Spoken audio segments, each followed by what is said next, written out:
Before I begin, just want to give a big thank you to Kasem for having me as a speaker tonight. It's really a true honor. And alongside with that, to my colleague, Dr. Rich Trenholm. When he approached me and asked me to come on, I was, I guess, a little surprised that he wanted me to be a part of such a prestigious presentation. So I guess just I'm humbled, and thanks for the opportunity to share my knowledge with all of you. So tonight's talk, entitled The Core Connection, it's going to be an overview of what exactly the core is and how do I approach training it with my clients. And hopefully, you know, the common theme for tonight's lecture series is kind of starting training during this new season and with COVID-related lockdowns, and how do we adapt some of our training.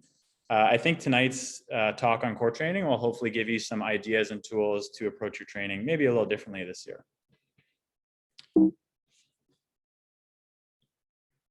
So we're going to address these core questions. So we're going to look at what exactly do we mean when we're talking about the core.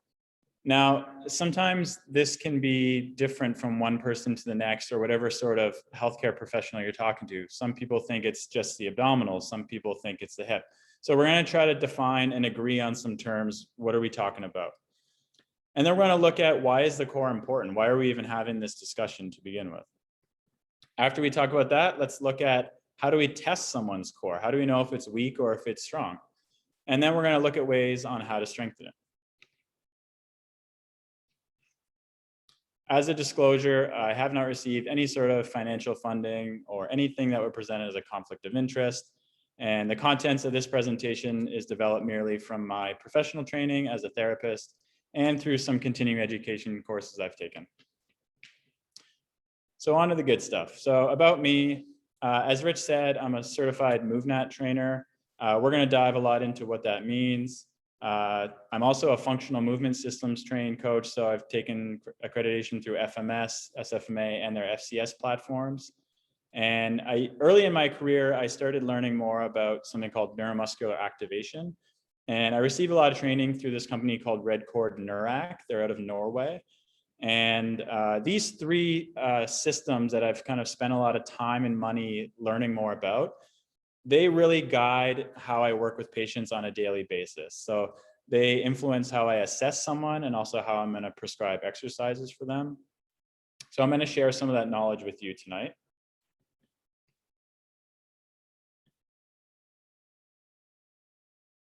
So let's get right into it. So what is the core?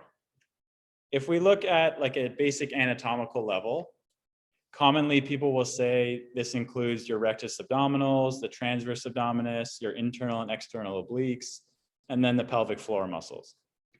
But I want to challenge you to think, what else is the core, right?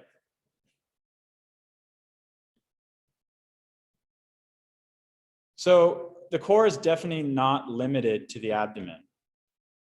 If we start the image I've put there on the top left, that's the neck, and we're looking at the deep cervical flexors. Now we can look at the longest coli and the longest capitis. Those are the most important ones. I consider those the core of the neck. Whenever I'm working with patients for the cervical spine, we do a lot of education for these muscles. And I always tell them, engage your neck core, just like you would with engaging your core in your lumbar spine. The picture on the bottom left is showing some very key core muscles of the shoulder. So particularly the serratus anterior and some of the cuff muscles. The rotator cuff acts as a stabilizer of the glenohumeral joint. And that's essentially your little core of your shoulder, your connection of your upper extremity to your axial skeleton. The picture in the top right is showing some key muscles in and around the hip. The gluteus medius, definitely a big core muscle of your hip, right? Connecting your leg to your pelvis, providing stability. And then contralaterally on the inside, the gracilis, and even the sartorius can be considered a core muscle because of its function. And then the bottom right, we're looking at the foot. So intrinsic muscles of the foot. Oftentimes we talk about having good arch support and good integrity of that arch. That is pretty much by definition having good core engagement in that foot. So one concept I want to touch on here, we're going to look at something called anatomy trains. Now, Some people may or may not be familiar with the work by Thomas Myers. It's an incredible textbook, so I do recommend, if what I speak to you about tonight generates some interest, I do recommend doing some more research into this. He's developed something that he coined myofascial meridians, and in layman's terms, they can be called trains or slings of muscles. And he developed these slings, and he dissected cadavers, and he would essentially tug on one muscle and see where does it influence other muscles along the chain. Now, some of these are literally connected through fascia. Others can be more kind of theoretical in nature. So he kind of conceptualized how you would apply force when you're doing a movement, and considered that a chain of muscles working together. And so just like a link in a chain, one link affects the next one, and it affects the next one down the line, and they're all interconnected. With anatomy trains, the muscles create tension and then transfer that stress to a neighboring area that it shares a connection with. And then this pattern of one muscle pulling on another segment, that's essentially how we generate movement in our body. So I do want to give an overview of 3 very important myofascial slings that help to make up a lot of common core movements that we would typically see. Now, remember, this is considered a web of kind of interconnected muscles that are going to help transmit force throughout your body. So the one on the left is referred to as the deep front line. The one in the middle there, we call it the spiral line. As you can see, it forms an X kind of across the center of the abdomen, and then it's going to transmit a lot of rotary forces from the upper and lower body. And then the ones on the right, we consider them functional lines. Now, that's typically connecting a limb to the contralateral upper or lower extremity.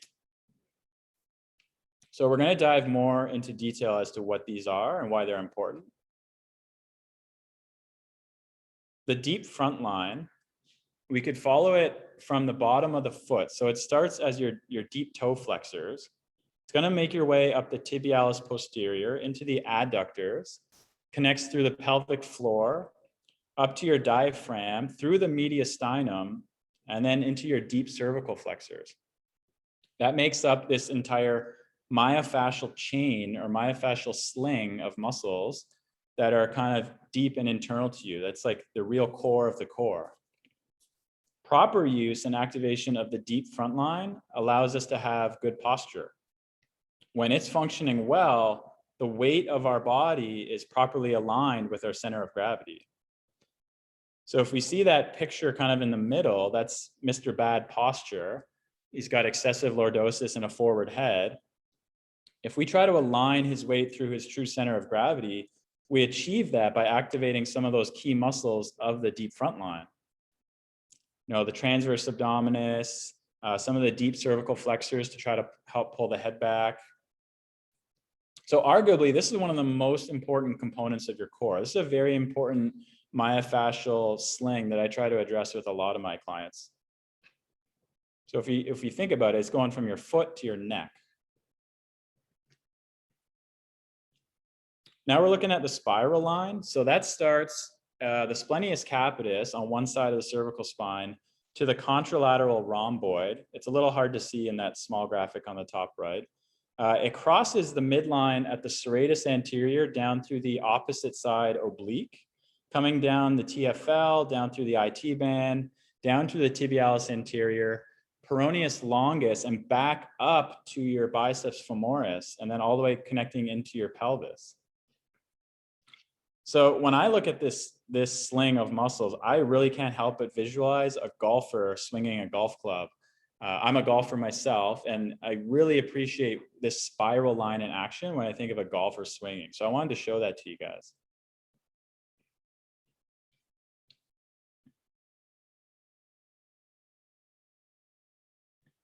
Hopefully it's gonna load.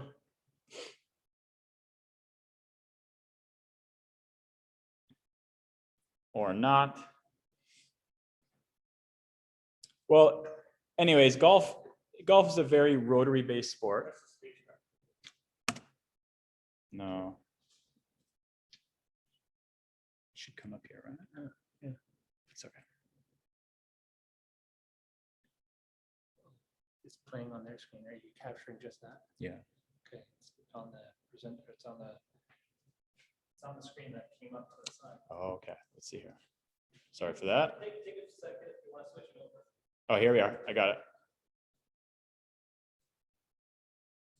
So here's the rotary footwork of the feet in the golf swing. Hopefully you can really appreciate that connection down under the arch, up the leg to transmit that rotary force to hit the golf ball. Thanks, Rich. All right, moving on. So let's look at something called the functional line. And this is exactly what's being used when most people are training their core. You think about dead bugs, bird dogs, abdominal hollow holds. Those movements rely a lot on this sling of muscles. And it kind of connects one arm through the opposite extremity on a little bit of an oblique diagonal.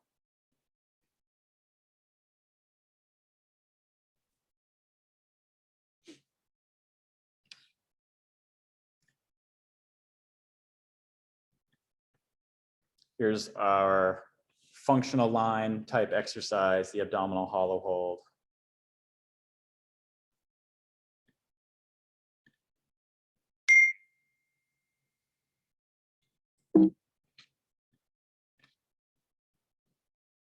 So why is the core important? The big reason I want to communicate here, it's energy transfer. It's transmitting force from one body part to the next.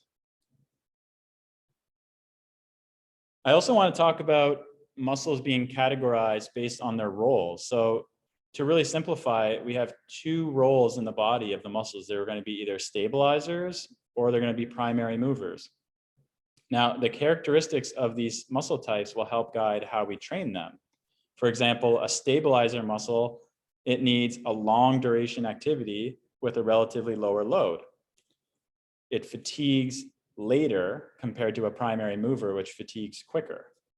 Now, primary movers, that's like your pecs and your lats and your quads. Those are big, strong muscles that generate a lot of force. Your core, they're generally much smaller. So think of the ones that are connecting on your spine and the intrinsics of the feet, the deep cervical flexors, those ones we looked at earlier. Stabilizer muscles, they allow us to do three things: provide stability to a joint at a local level. So again, at a vertebral level, L3 on L4, we're getting stability from some stabilizer muscles. They also help to resist external forces. Now, this could be a shearing force when you're, say, bending over to pick up an object. They also help us transfer energy from one segment to the next, generally proximally to distally. Now, to quickly revisit that question of what is the core? So it is the collection of these stabilizer muscles in various parts of the body, and they're connected through various myofascial slings. So in my professional opinion, all stabilizer muscles that make up the core of your body. Very wise man once said that. If we extend this crude definition to exercise, we can say that core strengthening is anything that involves the recruitment of stabilizer muscles to perform movement. So that kind of opens up this box of core strengthening, right? It can really be anything that's going to recruit those stabilizer muscles to help you perform a movement. It doesn't have to be a list of 5 or 6 kind of basic core exercises. Typically, they can be divided into, I guess, 2 classifications. We have conventional core training, which is usually more of like an isolation exercise. So an oblique crunch on the left there. Or it can be more functional in nature. So this kid hanging off the tree, he's using more of a connection of muscles to transfer energy and having fun while doing so. I don't think anyone would disagree that these are some very common core exercises you see here. Right, we have plank variations, we have contralateral patterns, prone supine variations, twisting, etc. But I would also extend that definition to include things like this in functional core exercises: squatting, crawling, vaulting, and holding a yoga pose or a plank or some sort of a static position with a lot of integrity. So core training does not always have to look like those exercises mentioned before. It can be fun and developmental in nature, and it allows you to really mimic what the demands are of your sport. You can tailor it to your needs.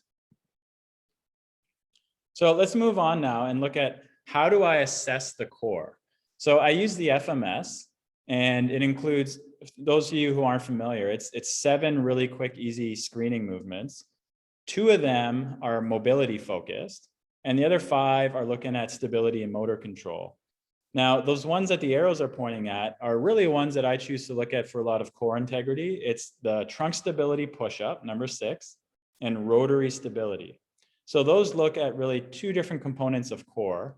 The push-up is looking at an anti-extension moment of the spine, your ability to resist the spine going into extension as you press. And the rotary stability test is looking for control around midline in a transverse plane. How well do you resist rotational forces? So the trunk stability push-ups, this is the starting position. You lie prone with your hands at the height of your forehead, just outside shoulder width. And then you instruct someone to press up from the floor in one smooth motion. You don't want to overcoach this. And we're stepping back and we're looking from a lateral view to determine, are they getting into any extension as they're going to lift up? Or do they have the ability, the core integrity to resist that extension moment? Okay, so we do have a lovely video here of me performing the trunk stability push-up.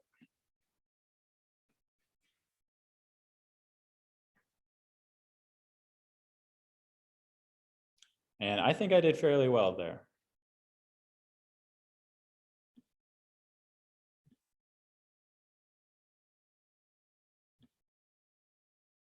The next one is the rotary stability test. So for this one, you begin in quadruped. And the first movement is actually going to be a contralateral pattern, not like the one shown in the image here. So it's just a typical bird dog. One arm extends, the other contralateral leg extends, and you try to draw a knee towards elbow in a flexion pattern. Then we go to an ipsilateral pattern, and we're looking at, can you extend and flex on the same side with the ability to resist the rotational force and maintain integrity of the spine? Now, this video is not going to be as nice.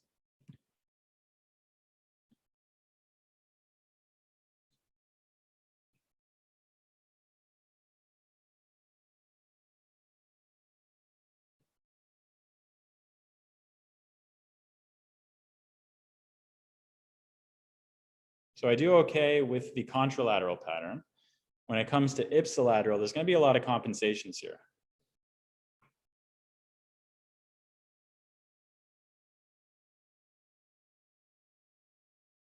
And down she goes.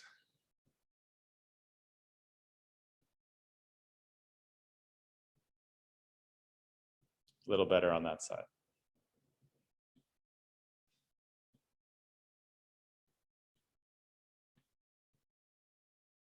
So with those tests, what are we looking for? We're looking for 3 main things. Do they experience pain with the movement? Does it look good? Does the eye test pass? Does it look like good quality movement? And do they objectively meet what we're asking them to do? Do they fully extend? Do they touch knee to elbow? So in physiotherapy, in the clinic, I use the results of these tests to help guide the exercise prescription. If someone fails a trunk stability push-up, I'm going to prescribe them anti-extension related exercise. If they fail rotary stability, such as myself, then you should be prescribing motor control and coordination-based exercises, predominantly in a transverse plane. Now, in fitness training, it's a little different. The best approach is to really combine the two, and you want to find that sweet spot between anti-extension and motor control rotational resistance. Now, I know the big question everyone is probably asking now is, how do we find that sweet spot? What movements are going to coordinate and look at both of those? Now, my answer to that question is the content I've learned through MovNat, and we go through natural movement progressions, and it's really based on the developmental sequence.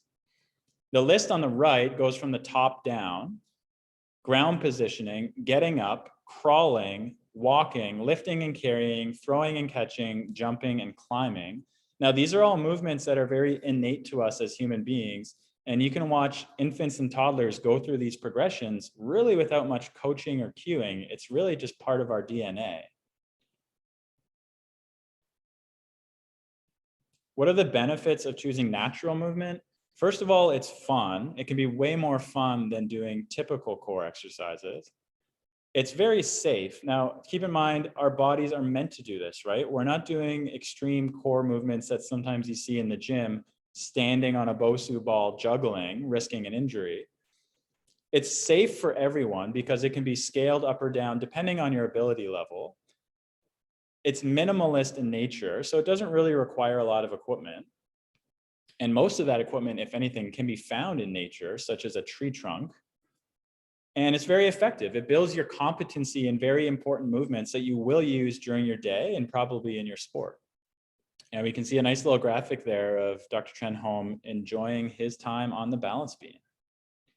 There's probably a lot of sweat there that we just can't see. So let's look at how do we incorporate natural movement. So we're going to start with the first level of the developmental sequence. We're looking at ground positions here. So the first one on the left is called side bent sitting. Now that's very common these days for a lot of people trying to work on hip mobility. They do what a lot of people call 90-90 sitting or a shin box, but requires a lot of core stability to maintain upright posture, right?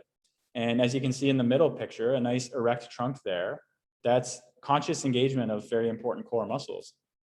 And then on the right, we have something called half kneeling. That's introducing now the down leg. That left leg is working from the glute medius, trying to help provide stability to the pelvis. Let's progress more into some get-ups. So this is called a rocking get-up. You're trying to engage that deep front line and hold integrity of the spine and transmit that force from a rocking movement up to a sitting position. And then building on that, something called a tripod transition. Now this is going to use one arm in the opposite leg. So we're starting to introduce that functional line here. You're trying to go from a belly up to a belly down posture. This is way harder than it kind of looks. And oftentimes it just takes practice to figure out that coordination. Very fundamental skill though. Moving on, we have something called base building. So that's lying on your belly and then getting up on elbows and knees. You can watch babies go through this really without any sort of coaching. They just kind of know how to do this. And if you look at the picture in the bottom right, nice integrity of that spine, right?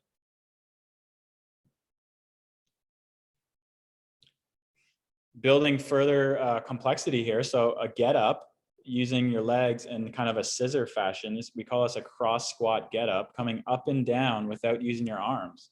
So as a new parent myself, I use this movement a lot if I'm holding my child and trying to sit down without the ability to use my arms.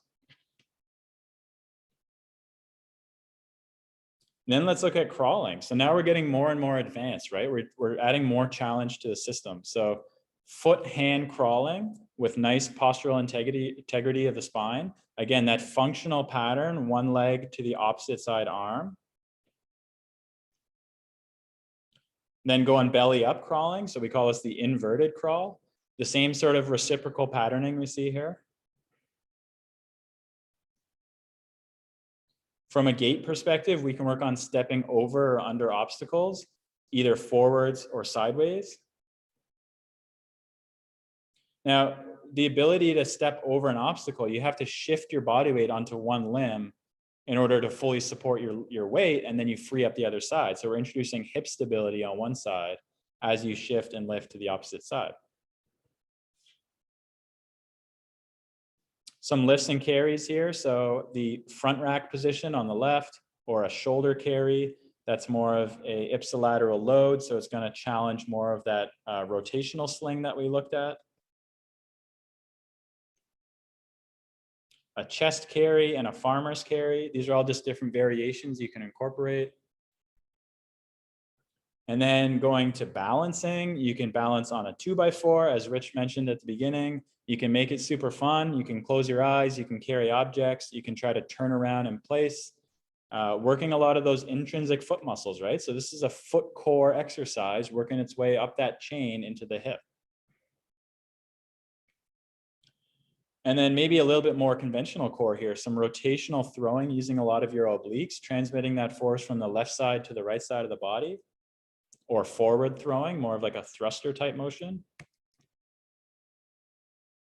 We can look at jumping from an elevated surface down. We can look at jumping from one surface to another surface with a precision landing. So think of maybe a gymnast here trying to stick the landing, a lot of core integrity required for that. Now we're getting a little bit more complex here. We're looking into some climbing skills. So what this person is demonstrating here, we call it a side swing traverse. And it's shifting your body weight from the left hand to the right hand, transmitting that force through the shoulder to the other side.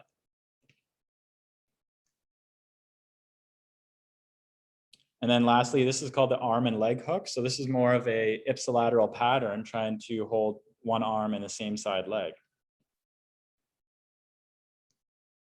So a little summary here of how do I approach programming. It's generally 3 phases. The warm up is about 5 to 10 minutes. And we're looking at very simple movements here just to try to prime your body for the workout. So deep breathing, some basic ground mobility or get ups, nothing too intense. The focus is where you're really going to try to hone in on your technique. You're going to spend about 20 minutes looking at particular movements that you want to try to get better at. And that can be hanging, climbing, throwing, carrying, or some of the get-ups that we looked at before. And then your last section here is you try to put it all together. Now, life is not isolated, right? Life is a moving evolution of various movements. So you put a combo together to challenge your creativity and your endurance. So the little combo I wrote at the bottom there, crawling, getting up, balancing, jumping, and then climbing, and then repeat that. Now, if you do that 5 times, I guarantee your heart rate's going to be up and you're going to be working your core. So how do we progress or regress this? We look at 3 variables, the volume. So that's, how many are you doing? How many reps, sets, etc. We look at the complexity, like what are you doing? Are you jumping off of a narrow surface? Are you balancing on a small tree branch, or are you balancing on something wide? That can change the difficulty or the complexity. And then intensity, are we adding weight? Are we going quickly or slower? Or are we doing a certain max % effort? Now I want to show this video here. This is a bit of a snippet as to what a MovNat class kind of looks like.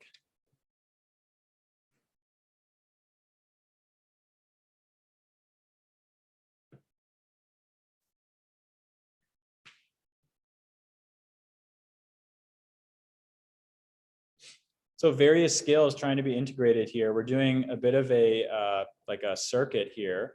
Everyone's doing a different movement. Crawling, balancing, lifting, hanging.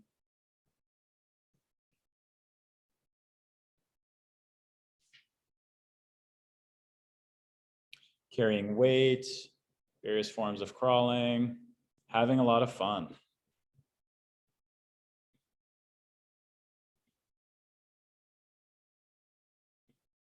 And just to conclude here, I just want to share to remind people of some further resources. So the MovNat website is a great resource, lots of free content on there. They have something that they've put together. It's a weekly newsletter and it sends out the MovNat adaptive practice sessions. So highly recommend checking out that. You get 3 free workouts every week right to your inbox. Or I'm also happy to contact people directly. So send me an email. It's Bryan@reactivatemuskoka.com. And I'm very passionate about this in case you haven't noticed. So I'd love to talk to anyone more about it. So a big thank you to everyone for listening to me, and thanks for having me on this platform.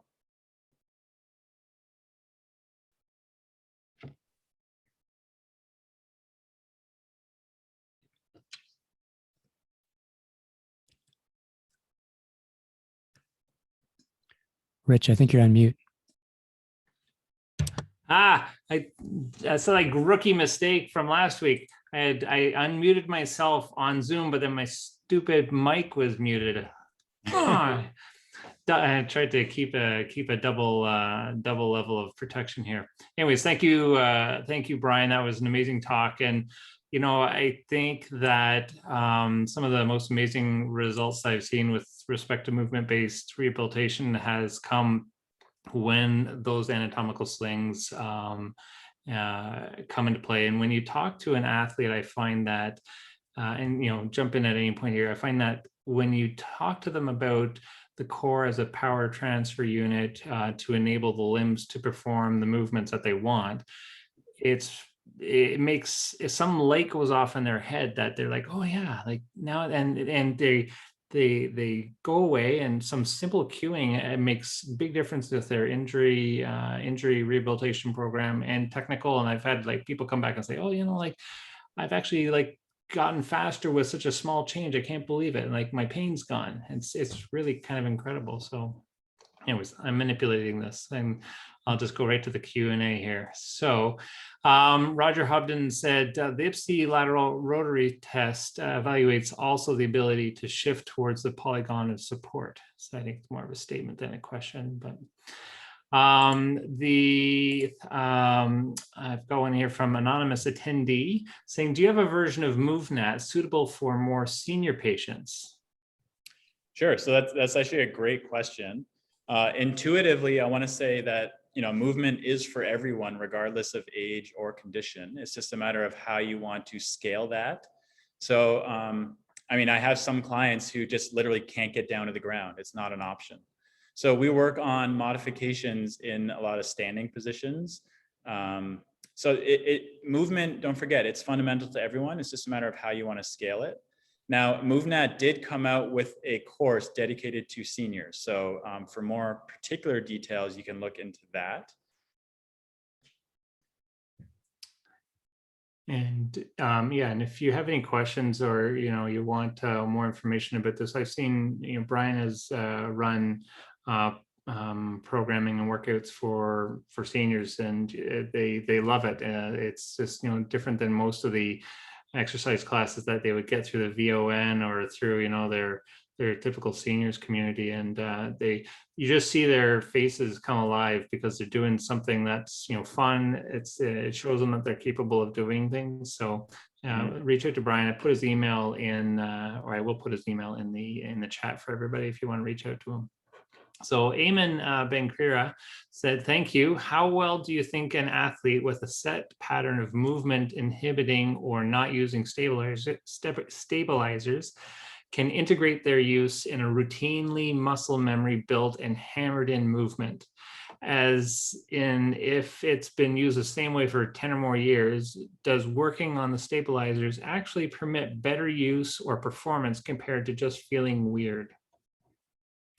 So the question's a little bit wordy, but I think what I took from that was, if you're doing something prolonged and kind of compensating, can you kind of get out of that compensation cycle? I think is what they were getting at, right? So, Yeah, I think so. Yes, and I think that's where MovNat really excels compared to a lot of conventional strengthening. Because don't forget, a lot of this, you can just use your body, no external load. And then you really, those three variables I mentioned, the volume, intensity, complexity, you really scale it down. And you really start with a fundamental pattern of just trying to feel the right activation. And you only develop from there when you're getting better activation or better posture or a better feel. And then you build on top of that some complexity. So yeah, I think if you're in a certain pattern of compensation, it's probably because you're working outside of where you should be. So if you peel back that onion and just go more to the core, excuse the pun, start with some of the basics and then grow outwards from there. I think that would work through the compensations. Awesome. So Valerie Hindle asked, any rotator cuff or OA or of the AC joint MovNat recommendations?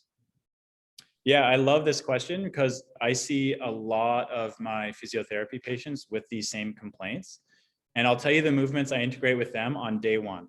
It's always closed kinetic chain weight bearing. Try to get them on the ground on their hands and accept load through that joint in a very, I guess, harmless position without external load, and let them feel what it's like to recruit muscles in that position. So I try to challenge them in a quadruped position, in an inverted position. So that's kind of shoulders depressing down. And then usually to a lateral prop position as well. Try to integrate 3 positions of weight bearing. And then we build off of that. You can do, if you guys remember, the tripod transition was one of the ground movements. So that's where you fix an arm and you try to rotate around it. So now we have closed kinetic chain rotator cuff movement. Awesome for shoulder cuff or AC joint conditions. Yeah, 100%. Like you're putting the shoulder through a multiplanar dynamic axis of rotation and teaching the muscles, the rotary muscles around the joint to control the motion and keep that axis of rotation in the center of the joint. So it's definitely. So I could answer this one, but I'm not going to. It's from anonymous attendee says, how do you integrate MovNat exercises with non-MovNat exercises? I guess to clarify there, are we talking about like, how do you mix MovNat in with what you're already doing, like your weight training program? Yeah, I think so. Like if somebody's got, if somebody is, doing, bench presses or squats with bars, like, how can you integrate this into that? And, I'll let you answer that. I think it's a complement, right? Like, because every discipline of exercise has its own benefits. So if you're already performing a certain type of strength training, this complements that by maybe just allowing you to recruit some of those stabilizers differently, possibly enhancing your results in the other exercises, right? So I often tell people when I'm prescribing exercises, this is going to be part of your, call it warm up for the other stuff you're doing, because generally it's going to be lighter and just a little bit more accessible. And then you build on top of that. Awesome. Donna Hendrickson said another variation on some of these movements is animal flow. Yep, another great certification you can take out there, and they overlap quite a lot. Animal flow, the only reason I steered away from it is it tends to, as the name implies, be a little bit more animalistic rather than, I guess, human movement. So yes, they're all awesome, but they're just a little different in that respect. Awesome. Well, thanks, Bryan. We're going to alleviate you so you can sit back and relax and enjoy the rest of the talks. But that was excellent, getting right down to the core of the matter. Oh, and I do have to say, go Habs, go. Go Habs, go. Well, actually, Lindsay, did you have a question for Bryan? You raised your hand, or I don't know if that was. No, I was just trying to make sure that I was all back online and good to go. Thank you there. Nice. All right, well, we're going to hand the torch back over to Lindsay, and she can pick up where she resumed, or you can start fresh, whatever you'd like. Yeah, thank you. As I sent Rich a message saying epic timing for a power outage. So thank you all for your patience with me. Hopefully it stays on. So I'm going to just jump in and say gait retraining, one of my greatest passions, and I consider myself incredibly lucky to be able to work through this with athletes on the regular. So if there's one thing that I ask you to take away from this presentation, it's the idea of awesome. Gait or running is a motor skill. And so running, as Golden was saying in the initial presentation in this series, is running is one of the only sports where we tend to see that athletes don't think about it too much, of the technique behind it. And in pretty much any other sport, we focus a lot on drills and technique, and running is one of the few that we don't. So let's try and collectively make a change there, because there's a lot of potential, and it's really exciting to work with runners this way. Disclosures as requested, nothing to share there. I probably spent too much time reading about running. That's about all I've got there. So if we're going to spend time and energy on gait training, let's make sure that there is value to doing so. So we do have evidence that with gait training, we can change kinetic variables. We can improve performance and running economy. That's always an easy sell for a lot of runners, of I can help you be a heck of a lot faster, potentially, if that is one of your goals. And we can reduce running related injury, both shorter term, and we now have evidence that I'll tap into in a few moments. That's for a little bit longer term as well. One of the things as you go through videos with athletes that they often really zone in on and focus on is, so what you're saying is I need to strengthen my glutes, especially when you look at athletes who, when you look at the posterior view of their running, they have that drop through their pelvis that translates as sort of like internal rotation through the tibia, through the femur, may be super obvious, maybe you need to point it out, but athletes always seem to think that means, well, I better do more of my strength training. And interestingly, well, maybe not actually, interestingly, when you think of it as it's a motor skill, is strength training alone will not change a runner's gait pattern. And it makes sense because it's a motor skill. We have to reprogram that motor planning. However, gait training can lead to changes in strength. So the study in particular that I referenced here is one of a few that I know of that refer to this, but in particular looked at single leg squats, and an athlete who was training their single leg squat, it didn't show up in their gait, but training their gait, training another group's gait led to changes in the single leg squat. So it's kind of exciting to work through that with your runners. So going back to that idea of we can use gait to reduce running related injury rates.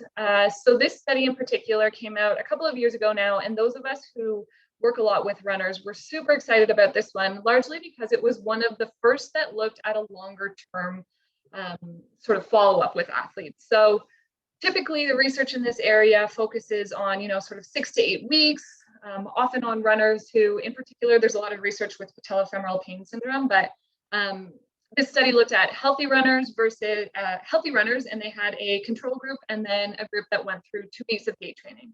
And they followed them over the course of the year, checked in numerous times on both some kinetic variables as well as any reports of injury. They accounted for differences in hours to running. And after 1 year, those who had gone through just those 2 weeks of gait training had 62% fewer injuries that they reported. So you can see this here, percent survival is kind of how they've presented it. And you can just see this being the control group in the red, far more of them dropped out as a result of injury than those who had had some gait training. So it's pretty exciting stuff again. So if we know that gait training is potentially beneficial or has a lot of potential for your athletes, then how are we going to go about addressing it? So again, this is a point that was brought up in some of the earlier presentations, is that idea of pick low hanging fruit. So I spend a lot of time when I'm not in clinic working with clinicians who are looking to improve their skill set and working with runners and to build more of a run focus in their practice. And this is one of the biggest things that we chat through when people are newer to coaching gait and or doing gait analysis, is it's really easy for both yourself as the clinician, but also for an athlete to get bogged down in all of the things that are going on. But if you just really focus on picking the 1 or 2 things that are going to have the biggest difference in that athlete's goals, combine it with, of course, the subjective history, what you're seeing in a functional assessment, et cetera. But you really focus in on what are the 1 or 2 things that will help me get this athlete to their goals as quickly as possible. And you will likely find, as you address those sort of 1 or 2 things that you're prioritizing, the other little details that you're noticing will start to fall into place as well. In most cases, obviously, of course, there's usually room for some tweaks and some fine tuning. So if that's the case, what are the most common things that we're looking at? Number 1, I would say, is definitely overstride. So this is both anecdotally in terms of practice in clinic and experience there, but also we do have the research to support this. So in particular, a couple of years ago, Chris Napier out of BC published a systematic review that looked at all kinds of different kinetic and kinematic variables and where in our biomechanics, what do we need to be looking to reduce running related injuries? And a high peak braking force, which is affiliated with overstriding, was determined to be the greatest predictor of running related injury there. So what we mean by high peak braking force is it's any force horizontal going in the wrong direction from where someone is running. So this video or this image on the left, I've taken a screenshot of these videos of this runner right as they were first making contact, at initial contact, first contact with the treadmill. And if you look, I've drawn a line from ankle to knee and continued that vector straight up, and ankle to knee and continued that vector straight up. And what we're looking for to reduce the peak braking force is for that line to be as vertical as possible. So in other words, is the shoe vertical at initial contact? And runners of note, as soon as they see this moment, as soon as you pause it at initial contact, they all have that moment of like, oh no, I'm a heel striker. And, we reassure them that they're still good humans and point out to them that in this instance, it's really that peak braking force that we're worrying about more in this moment than heel striking. The foot strike will come with the rest of the picture. Other common things that we're looking for are that crossover pattern. So the feet crossing over the midline, or typically I look at that when I look at that posterior view of someone running is, can you see the entirety of both feet the whole time? So if one foot disappears behind the other foot, that probably means they're crossing over. As well as that pelvic drop. So as they land, are they having, whether you call it a pelvic drop, a Trendelenburg, a hip adduction moment? One other thing that I could probably add to this list would be a heel whip, where they're whipping around or really turning their foot either in or out. More commonly, we see out. And so those are sort of the things that typically show up as the low-hanging fruit. What I often say to athletes when it comes to both the crossover, the pelvic drop, and even that heel whip sometimes, is that it's really just often looking at that same problem as we were looking at with the overstride. We're just looking at it from a different perspective. So of course, not every single athlete is overstriding, but this is definitely the most common thing that we see.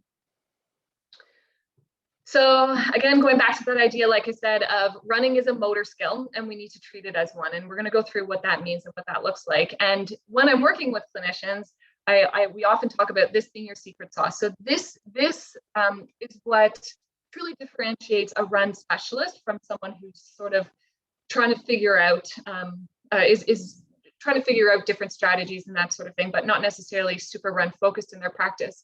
And the reason is because otherwise it's just really powerful approaches or strategies, I would say, to teach this skill. So what it means if running is a motor skill is that we need to focus first on how we cue our runners. So a lot of this is going to borrow from the literature on motor learning and is applicable to any sport, really. So first thing, we want to think about cues. There's two types that we're going to consider. So first is an internal cue, where an athlete focuses on their body part. So for example, going back to that heel striking example, since that seems to be what runners want to zone in on all the time, is they'll often say, well, I'm trying to land midfoot or forefoot. I heard it's good for me. And what happens when we focus on an internal cue is that it requires conscious organization, meaning when we look at imaging, it requires use of different areas, multiple areas of the motor cortex, and even areas of the brain beyond the motor cortex. So rather than just focusing on get yourself from A to B as fast as you can, or at whatever pace you're running at, they need to focus on, okay, I'm running, but I also need to focus on this other thing. In comparison with an external cue, the athlete is going to focus on how they're interacting with the environment. So rather than saying, I want you to land on this part of your foot, you're going to say, imagine that while you're running, you're just crushing a can with each step that you take. So what that means is the motor system is now able to self-organize. So using the same area of the motor cortex, it's just one task at hand rather than multiple. So that's going to translate to the fact that internal cues, we'll say external cues, are going to lead to improved learning and performance, better skill retention and transference. We know from the motor learning literature that retention and transference of a skill are sort of hallmarks of the skill having truly been learned, and improved running economy. So what does that look like in practice? So often, if we're in particular, I would say this is the approach we use for most athletes, but in particular, in an example, when we are looking at someone who is overstriding, we're going to start by cueing them. As you can see here, there's just a resistance band around her waist. You don't have to have one. It's great if you do. You don't have to. We're going to start by cueing a marching pattern. So I just tell the athlete, march on the spot for me. And in the event that they know what a piston is, that's like in a car motor, it's a good visual for them to have, just that idea of legs moving straight up and down as they march. If they don't know what it is, no worries, just march on the spot. Then we're going to have them, as they're marching, imagine that they're balancing an egg on their toe or crushing a can with each step. And there's a few reasons for this. One, we want to make sure that they're not overloading through the lower leg, the calf complex in particular, by landing too far forward on their foot, which is kind of, most people as they go into a march, for whatever reason, they would often want to point their toes. The other thing is, as soon as we add just that little bit of tension, if this is my foot and I'm bringing just slightly up from that plantar flex position to neutral, it adds just a little bit of tension in that posterior chain. And so going back to those athletes who are like, yeah, I've been told I need to use my glutes more, it can be a conversation of it's not necessarily that you need to be squeezing your glutes or that you need to be strengthening them. You just need to put yourself in a position where you can take advantage of the strength that you already have. I often will have an athlete stand on like a stair or the edge of a treadmill and point their toes. I tell them, show me your best ballet toes, and try and resist their hip extension, and then having them do it again in a neutral or slightly dorsiflex position. And it's kind of cool to see how much more strength they're able to tap into and how they feel it very differently in terms of what they will all point out is when you bring that foot into the neutral position, they're going to feel a lot more of their glutes. We'll then we'll let them practice that, the marching egg on toe, and then we'll bring them into what we call the ski jumper position, which is just that slight weight shift forward so that they're then going to have stacked head over neck, over ribs, head over neck, over shoulders, over ribs, over hips, over basically putting them in a position where they can tap into their strength as best as they can. With the ski jumper, we'll tell them that's a cue that you're allowed to think about only when you're stationary. So for example, you're going for a run and you stop at a red light. Before you take off again, you set yourself up for success by finding your ski jumper. But once you're running, all you're doing is marching with eggs on your toes. So we'll send them off to practice that for a while. I'm going to show you a couple of videos here. So the video on the right is an athlete before. The video on the left is after about 10 minutes where we just worked through that marching drill. So you can see there is a definite overstride pattern in this before video in comparison to after. And I'll play that through just a portion of it one more time. And so then when we look at, I've again screenshotted, right? First, the moment of initial contact. So this is her before photo looking at that peak braking force. And then afterwards, again, looking how it's much more vertical through that shin. A couple other things we often point out to athletes is see here, there's a big gap in between her knees. What we like to see is that we lessen that gap. And if you look at the trailing leg, if I go hip to knee on that trailing leg, you'll see that it's kind of angling backwards here versus hip to knee on the trailing leg is angling forwards here. And what I often explain to runners is that in this example here, there's no way that you can get from that leg having to basically play catch up, get all the way up around in front of you and back down underneath your body before your foot is making contact with the treadmill. So why is it that this runner is landing with her foot in front of herself rather than in this example, same runner, a few minutes later, landing with her foot underneath herself? And if I trace her foot pattern is what I've done here. I usually do this live on the video with athletes, but it just takes a while to do it in a presentation. You can see here, it makes what we fondly call the sad teardrop shape, or thinking of it more as a walking pattern or as though their leg is a pendulum kind of just swinging through. In this video on the left, afterwards, you can see it's much more of an elliptical shape rather than that sad teardrop. And that's what we're going for with that marching pattern, because now she's in a position where all the force she's creating is driving down into the ground, propelling her in the direction that she wants to run, as well as putting her in a much stronger, more stable position to withstand the loads of running and initial contact that she finds in particular. So this is the same athlete, the same before and after. The same athlete. So you can see hers isn't terribly dramatic, but there is right there, you see that little bit of crossover in the before photo. I'll bring it back. If you watch that left foot right there, it disappears behind her right foot, you can see. And oops, sorry, looking at the after on the left, you can see the entirety of both feet the whole time. I'll explain the arrows in a minute, but first, if we look here, this again is, I've taken a screenshot right at initial contact, and you can see here her foot relative to her hip is much more inside of her hip. This is not a dramatic case by any means, but it was the one that I had great consent for. So there you have it. And here her foot is directly underneath her foot or her hip by comparison. The arrows, the top arrow, what I did is I paused the video and right before initial contact, and you can see how her hips were level. And then as she made contact with the treadmill, that's where you get that pelvic drop, which is pretty easy if you just stand in front of an athlete and show them, if my hip goes out like this, look at the chain reaction down my leg, then they can pretty quickly appreciate why that's a less than ideal scenario. So that's the first session of how we would start to cue an athlete. Then what we need to do is send them home with how are we going to practice this? And so that is the next thing to consider with running being a motor skill.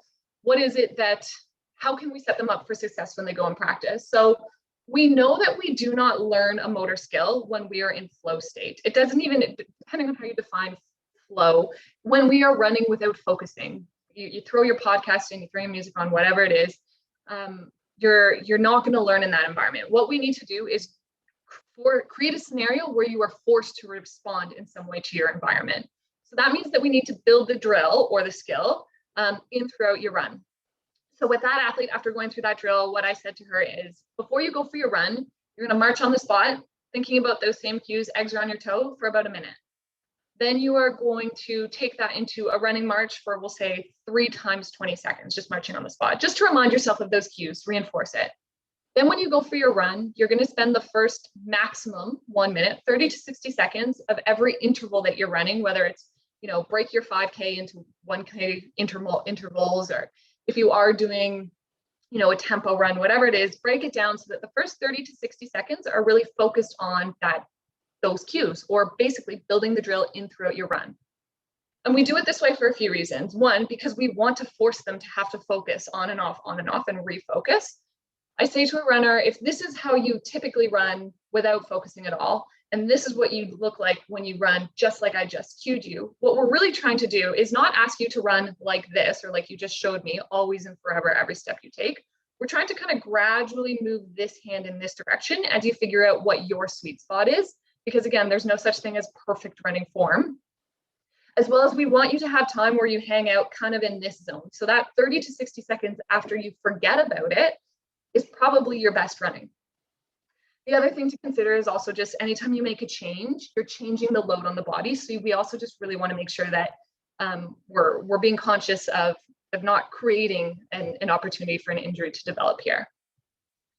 Really important that we make sure that the athlete understands the why. There's a few reasons, and it actually boggles my mind how many runners you can talk to who will say, like, if I ask, do you do drills before? And they say, I do my A's, my B's, my C's. And you ask, well, why? And even some of the elites that we work with don't have a great understanding of the intent behind the drill, or what, what is an A skip trying to reinforce when you're actually out on your run. So that I feel is really important to help them appreciate why they're going through this rather than just going through the motions. One of the other things to consider is that it often will feel harder initially before it starts to feel easier. And it's not that surprising given that they've run a given way since they were I have an 18-month-old son and he runs. And here I am all these years later saying, trick, you're going to do it this way instead. One of the other things is test and retest, I think, is really important in any skill or anything you're doing in clinic. And in this case, video feedback is really, really helpful, that because it feels kind of clunky and heavy at times. Some athletes, it's like immediate relief from pain, or they immediately are like, I get this. But for some athletes, it doesn't feel all that natural at first. So showing them that video feedback can be really helpful, both so they understand what they're working towards and that they can see that they look incredibly strong and powerful and much less awkward than they may feel. Another thing that we reiterate with a lot of athletes is that you never arrive with any motor skill. I think we can all relate to that idea that I played basketball through high school. I have not played basketball since high school. Give me a basketball now and it's not going to be pretty. So if you're not practicing on the regular, then you're going to end up rusty just as you would with any other skill. So even though pros are doing their drills on the regular, of course, I don't need you to think about this every single run from now until eternity, but you do need to be practicing. So from there, we'll do things like in a second session, we'll talk about introducing wickets, or for those who aren't familiar, wickets are like these little small hurdles that you can see over in the corner over here. So we'll introduce wickets as another environmental cue that just forces them to get that up and over pattern. And then we'll introduce dribbling or ankling, which is that idea. The way I introduce that to athletes using an external cue is, imagine I've taken this pen and I dipped one end into crazy glue and I've glued it to your medial malleolus. And what I need you to do, it's sticking out horizontally from your medial malleolus. I need you to just step up and over that pen with each step. And then I'll have them go back and forth our gym floor a few times like that. And then I'll say, when you're halfway across the gym floor, I want you to imagine that the pen moved up an inch, just an inch. And that alone is enough that they will move faster. So then they start to learn how to adapt this pattern to different environments. So whether they want to run faster or slower, we can talk about how it changes if you're going uphill or downhill. But basically just teaching them, giving them some cues to help them implement it with usually their training and what they're up against when they're out running in the real world. And just to clarify, in that initial session, after I send them send them off just saying, practice it on these intervals. My only ask after the first week is just get used to this pattern. I don't expect you to be running at your usual paces or do your usual workouts. I just need you practicing this patterning. From there, depending on the athlete's goals and what you're picking up in their cues, what their symptoms are, that kind of thing, you can introduce all kinds of things. I do love to go through A and B marches and skips, largely because a lot of athletes are doing that anyways, and they just don't necessarily understand the why. So helps them spread the word when they go out and run with their run cue and everyone is doing the can rather than the B skip. We can cue upper extremity. It just really depends from there, but the same principles apply of really focusing on external cues and really focusing on creating an environment to force them to be practicing it. Common question that comes up is, what about cadence? When we cue someone this way, their cadence will increase whether they're aware of it or not. In every case I have ever worked with by cueing this way. I will cue someone, simply focus on increase your cadence by X%. If I'm looking for symptom, like, can I immediately change someone's symptoms and what does that mean? And from there, I may make a judgment call of like, okay, do we stop there? Or do we dive a little deeper? Or if I have someone who's racing soon and has some goals that whether it's again, pain related or performance, whether we think that we can sort of make a relatively fast change that way. However, what we often see sometimes, what we often see in that case is that people are still using that sort of like sad teardrop or still having a higher than peak braking force than we could get them to if we were to coach them to get into more of that marching pattern. So it is absolutely one tool. I have found if you have the luxury of the time with the athlete, meaning they don't have a race coming up and or their symptoms, depending on where their symptoms are, that it is long-term really beneficial and they learn the skill better if you focus on the other cues rather than just increase your cadence. So a couple of last thoughts here is how to set yourself and your athlete up for success. So as I said, initially, really just focus in on that low-hanging fruit. Pick the biggest things that you think you can use to make an impact and stick with that. Reevaluate as you go, but you'll probably find the little details clean themselves up beautifully. A reminder that returning from injury is like making soup. Returning from injury and performance, which for the record, we say to athletes all the time, it kind of goes hand in hand. If you're running inefficiently, it will both slow you down and open you up to greater injury risk. So there's a zillion and one different recipes out there. There's a ton of different ingredients. Sometimes halfway through, you need to adjust the seasoning just a little bit. And the big thing to remember here is that gait training is just one ingredient, and make sure that you've got all of the other ingredients at play too. This can sometimes be a challenge if you are someone who works through gait training a lot, when athletes come to you saying, I really want to go through some drills, but there's something there that you're like, you're not going to be as successful as you could until we set your foundation up with X, Y, Z. So just remembering it's one ingredient, and don't forget about all the other ingredients that could play in. Remember, anytime you make a change, there is risk involved. So doing this the week before a race is like probably not your best life decision. And it does require, with some athletes, a very gradual progression. Some people instant, but some people a little bit more. And then just the reminder that one of our greatest superpowers as clinicians is our ability to communicate, educate, and empower. And this is a really exciting example of that in action. It's really exciting when an athlete comes in, they have an injury, and you can have them walking out of their time with you with this whole extra set of tools that they can use to become stronger athletes. It's really a fun process to work through. One of the things that athletes always say is that they love that they now have a tool for when they are exhausted at the end of a long run or a race, and they can feel that shuffling pattern kind of coming on, or they're kicking their own ankles or that kind of thing, that rather than just praying that they can hold on, they now have this tool available to them that they can really focus on. How can I reduce the impact on my body, but also perform better? So that's everything I had prepared. I did leave a couple of references there, and or happy to share if anyone reaches out some of those full references and thoughts. Awesome. Thanks, Lindsay. I would highly recommend any of you to jump on your Instagram account and go follow Lindsay. She's got a lot of amazing content, and same with the Runners Academy. I think you and I first connected when you showed me the the plantar flexion glute activation versus dorsiflexion. It was mind-boggling. I grabbed a step stool, and one of my residents who's sitting behind me here, I said, "Go try this." And Yeah. she's like, "Oh Yeah, my." it is really powerful, and just another one of those myth busters, I think, with patients when they're frustrated of like, I mean, I think a lot of us probably roll our eyes at like, well, I was told to do clamshells, and it's like, hey, but like we can do so much better, right? And here's part of why. Yeah, belief in better, right? Yeah. Yeah.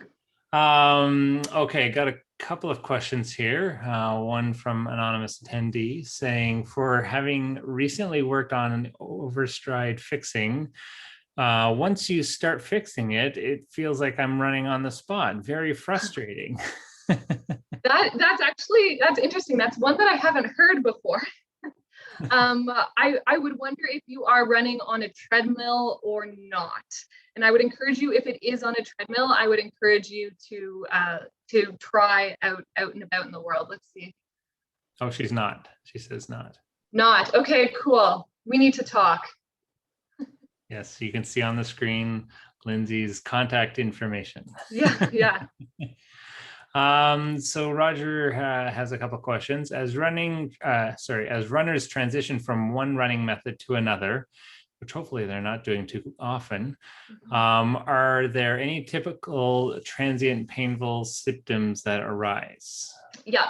Calf pain, or just feeling really, really tight in through the calves. So that's one that we often give people the heads up in advance of likely to happen. Here are a couple fixes to try and fight that. In particular, that idea of remembering the egg on toe cue, or another one is crush a can with each step, depending on which one clicks. As well as sometimes they'll also start to develop some shin pain. And that is for the runner who, I mean, we're all type A humans, but the runner who like really tries their hardest to follow your instructions to a T, and they're just pulling up way too hard through their foot. And so they end up through all those anterior structures really starting to feel it. So often it's just playing around with those cues. Other than that, the only other really common one I would say is, what are the symptoms they were up against before? And sometimes if it's just too soon for them to be diving back into running, then they just sometimes will notice that their old sort of friends are popping up a little bit again, in which case it's just addressing any factors that could be contributing. Yeah, gotcha. Another question is, will significant femoral anteversion or tibial torsion change anything in your approach? So, well, yes and no, in that I think that comes down to that idea of this is one ingredient, right? And so it depends a little bit on what I'm seeing, but probably not, at least at a starting point, and see how they respond symptomatically. And I would just be looking at, mobility work, some hands-on treatment, as well as some other, like mobility and strengthening and that sort of thing, to see what else is going on that could be aggravating things in that respect. Cool.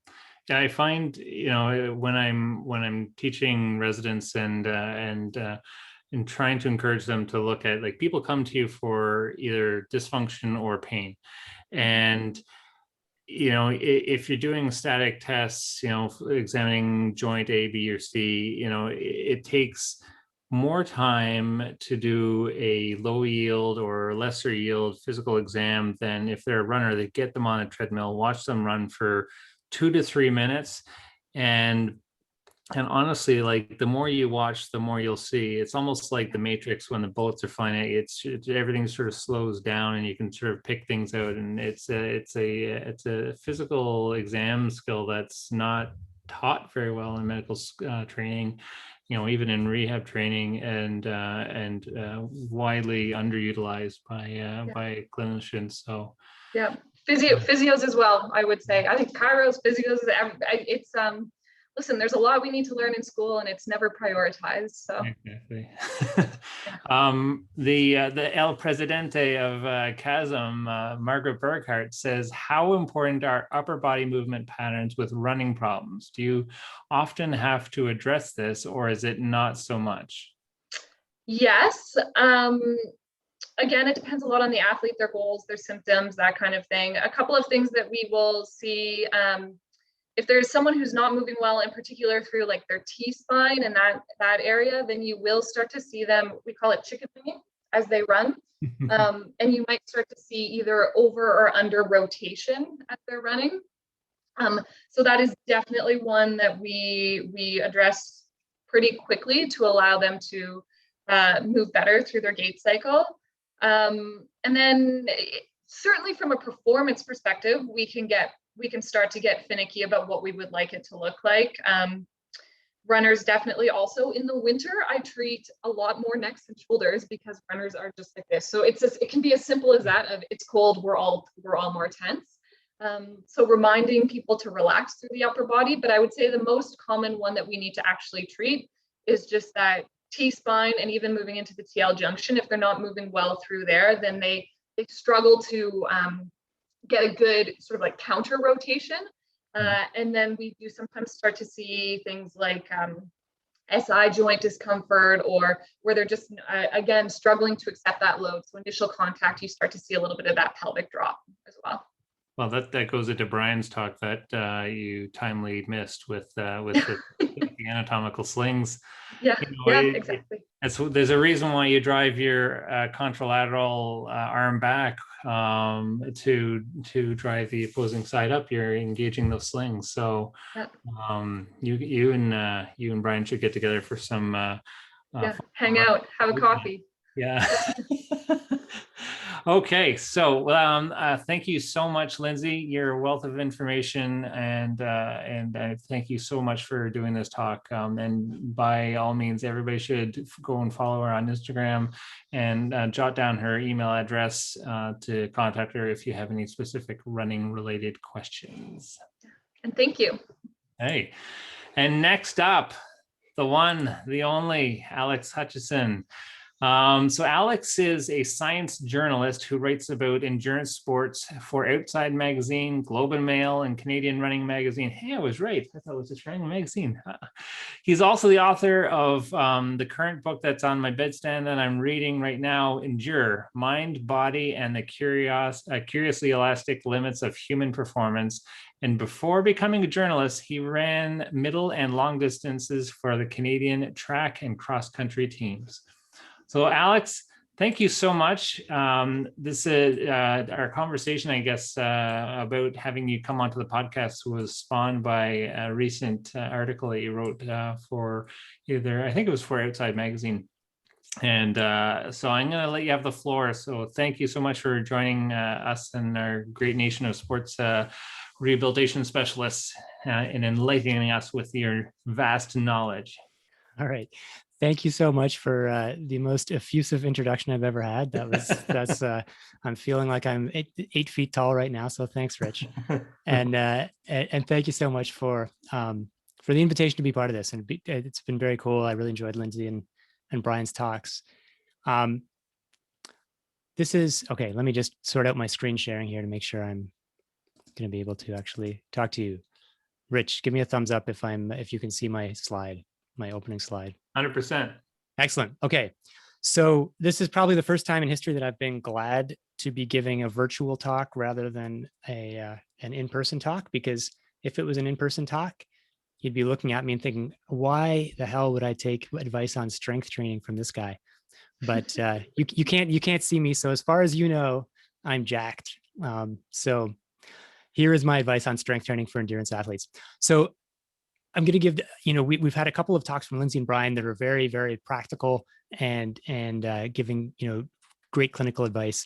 I hate to say it, but I'm going to come at it from the other perspective, from the opposite end of the spectrum. I'm not going to give you the secret answer for what strength training endurance athletes should be doing, mainly because I don't know. But I want to take a look at basically what the evidence says about the various reasons that endurance athletes think they should be strength training and what sort of where the evidence is strong and weak and what we should be thinking about. So there's basically three main reasons that endurance athletes cite for doing strength training. They want to avoid injury. They want to get faster, which is of course the ultimate goal in many respects.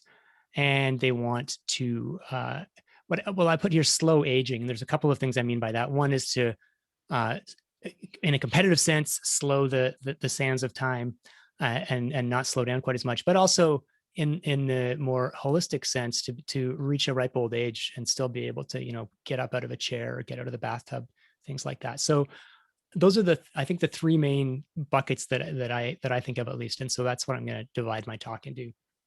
So the first question, why lift? To avoid injury. I mean, I suspect we can all kind of take this for granted, that of course I'm going to get strong. I'm going to do resistance training. My bones are going to get stronger. My tendons are going to get stronger, and I'm going to get less injured. It's worth asking, is that actually, is there evidence that actually happens in a meaningful way that justifies spending an extra couple of hours in the gym? And there is some good evidence in some contexts that strength training prevents injuries. And if you look through the literature, some of the best evidence comes from in sports like soccer. And this is just one example among many of this was a study of like 1,000 professional or near professional soccer players in Denmark, half of whom were randomized to spend, I can't remember, it was quite a long time, like several months or a full season doing just a simple hamstring eccentric strengthening exercise. And the results were impressive. There was a huge difference in the rates of hamstring injury. So the number needed to treat overall was, for every 13 players who did this training protocol, one of them avoided an acute hamstring injury. And if you looked at just new hamstring injuries, the number needed to treat was 25. But for people who'd had previous injuries of the hamstring, the number needed to treat was 3. So like this is pretty big stuff. There are some, before we sort of then conclude that therefore all endurance athletes should do strength training, there are a few things we need to think about. One is the difference between acute injuries and overuse injuries. Soccer players are going out and tearing their hamstrings, left, right, and center.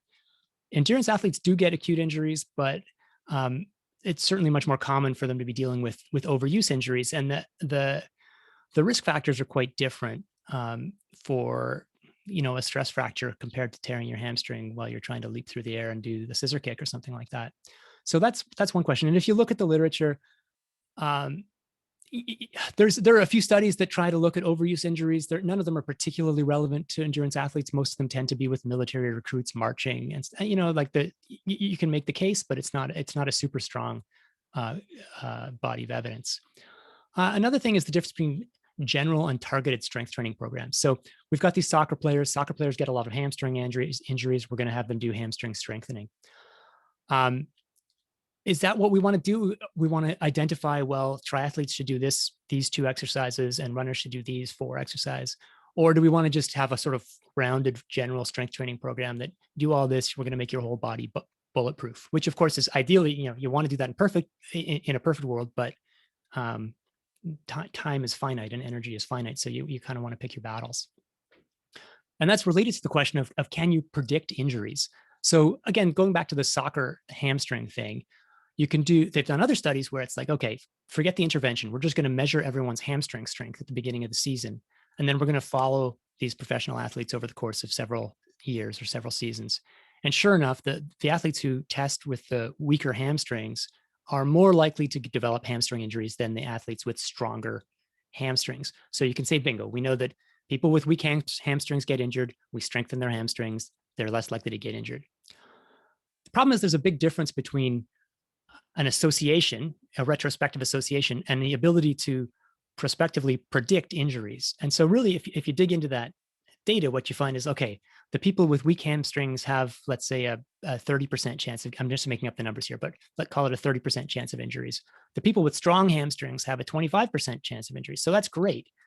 But if you've got a way, a strengthening program that reduces the risk of injuries, there's no justification for saying, you with your weak hamstring and your 30% risk should be doing strengthening, and you with only 25% risk, you can just go home. So really, the takeaway from that literature is not that you can necessarily predict with any meaningful sensitivity or specificity whether someone's going to get a specific injury. It's that if you have an intervention that reduces injuries overall, you should give it to everyone. And on a population level, you'll be doing good. Even if on an individual level, you can't really tell the difference between that like 5% change in risk. So let me give an example from endurance sports that kind of illustrates this complexity. There's a sort of longstanding body of literature about hip strength and, well, on various running injuries, things like iliotibial band syndrome and patellofemoral pain. And this goes back a couple decades. People with weaker hips tend to be more likely to, well, people who have these injuries tend to have weaker hips, and conversely, people with weaker hips tend to develop these injuries. So you can imagine that if you tell people to strengthen their hips, they should be less likely to develop these injuries or should recover from these injuries more quickly. And there are studies that indeed find that, do hip strengthening, it's a miracle cure. And I wrote some articles about this 10, 15 years ago. It's like hip strength, it's the new big thing. It's going to prevent all your injuries. But it gets a little more complicated. And so if you think that what the problem is weak hips and you're solving it by giving hip strength exercises, that should be the exercise that provides the magic. But in fact, if you actually compare hip strengthening to, say, the old way of doing things, which was, if it's patellofemoral pain, we're going to strengthen your knee muscles, we're going to strengthen your quads and make sure your kneecap is tracking straight. And we say, well, let's see if the new way is better than the old way. And in fact, they're exactly the same.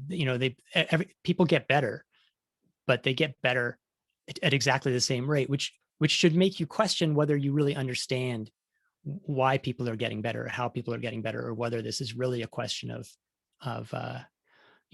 we've identified a weakness, we've fixed the weakness, now people don't get injured or they get better from their injuries.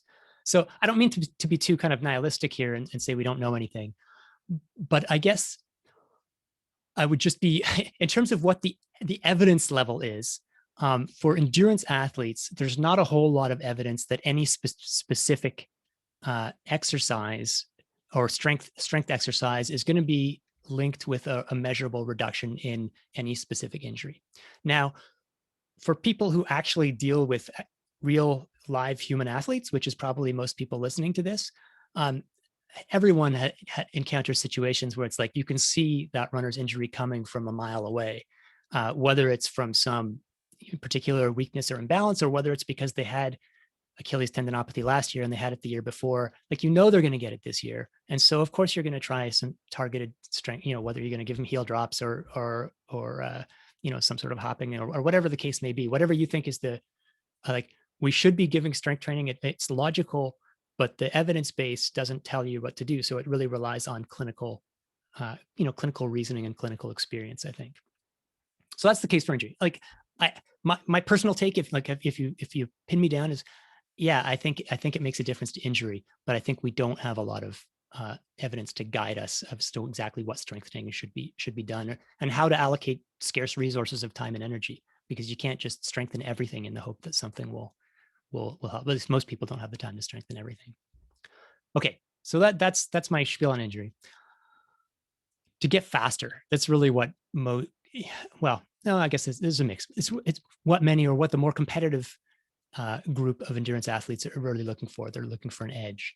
So again, let's start with zero assumptions and say, does lifting weights make you faster? Well, those of you who are as old as me will remember this young fellow, Ben Johnson. He lifted a lot of weights. He took a lot of steroids too. And the story that gets told a lot is that, Ben was taking, and everyone else at the time was taking these steroids, and they helped him train harder. It was really a drug of recovery. And that's sort of true in a proximate sense, but ultimately the point of being able to train harder and recover, and what the steroids really did is it allowed him to get really, really big and strong. I mean, you can remember the pictures of Ben in 1988.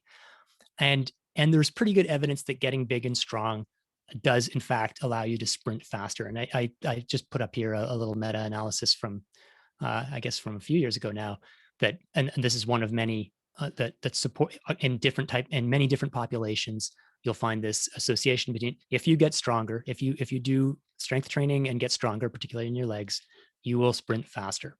There are some nuances there about whether you're training for strength or training for power, but we don't need to get into that. The point is, resistance training increases sprint speed. Sprint speed is not super relevant for endurance athletes. I mean, it's not irrelevant, but it's not, in the vast majority of contexts, getting a little faster on a 30-meter sprint is not a huge deal maker. It's like it's not zero, but it's awfully close to it for most people. So the question is, or the next question is then, what's in it for endurance athletes? If we don't really care about, the NFL Combine, what are we looking for? So there's two things that most people are the sort of dominant theories for why strength training is helpful for endurance athletes. One is that in strength training, you'll get stiffer tendons. When you run, you get a substantial fraction of the energy for each stride from stored energy that your tendons have been stretched like elastic bands, and they snap back and give you, by some estimates, 40 to 50% of the energy you need for each stride. And if you stiffen those tendons, you're storing more energy in them, and you're basically getting more efficient. The other related thing, that sort of stiffness thing, is mostly relevant in sports like running, which have a lot of elastic energy return. Sports like cycling don't tend to have very little elastic energy return. But strength training is thought to improve neuromuscular recruitment. So basically, by lifting heavy things or by doing explosive movements, you're teaching your brain to recruit your muscle fibers in a more organized, a more synchronous, a more effective way. And that allows you to achieve this, do the same work while consuming less energy. And so both of those things are ways that will improve your movement economy or your efficiency, depending on how, what terminology you want to use. And there's pretty good evidence that this is that this really happens. So probably from a running perspective, the best summary of this literature is a meta-analysis from Rich Blagrove's group a couple of years ago, or I guess 3 years ago now, which summarized this is evidence in trained athletes. So the one danger in the research here is that people do interventions with the average, the standard recreational volunteer, and everything improves their economy. You just look at them, they haven't been training, and they get 2% better. So this was a sort of higher threshold. We're taking trained athletes who already have sort of gotten through the beginner stage where just walking around improves their economy. Give them a strength training intervention, and what they see, typically the range they give in this meta-analysis is 2 to 8% gain in running economy. Now it's worth contextualizing that with this. You guys are probably familiar with the huge shoe controversy in running over the last 4 years. And 4 years ago, Nike introduced this carbon plate shoe called the Vaporfly 4%. It's called the 4% because it had been shown in the lab to, on average, give a 4% gain in running economy. And this is like totally upended the sport. It's to hear some people talk, it's like an existential threat to running from 4%. So when we look back up at 2 to 8% gain from running economy, it's like, this is enormous. This is not something to sneeze at. So like, I would say if there's one thing you take away from this talk, it's to remember this. Like, the evidence is pretty strong that you can get a substantial boost in running economy, and there's comparable evidence for cycling economy, and I assume the same thing is true for swimming and cross-country skiing and things like that. So it's a Vaporfly, it's equivalent boost. It's a lot cheaper.